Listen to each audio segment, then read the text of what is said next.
I think the best way to perhaps describe the course is like a mutual residency. So we're all working together as a group for 4 days, which is, I think, for anyone very valuable. And the final product of it, hopefully, is not necessarily a piece that you're pleased with, but things that you can take home and sort of carry forward in your practice.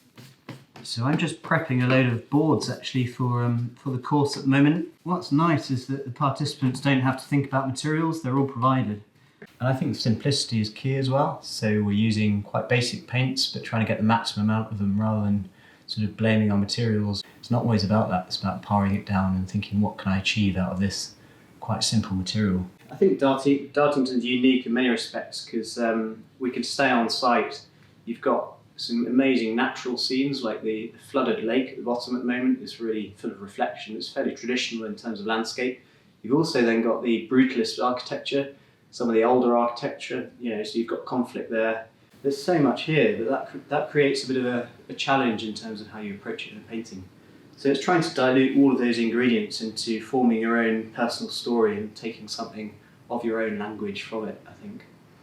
So I think what I've really got out of it is that permission to be able to play and be creative, but actually within quite a good structure. So instead of being given freedom without boundaries, actually being given quite specific boundaries in the initial days, in order that creativity has a direction to go in. That's been one of the things that's been most valuable, is that permission to play and be creative, and then I can now take that into my own studio practice.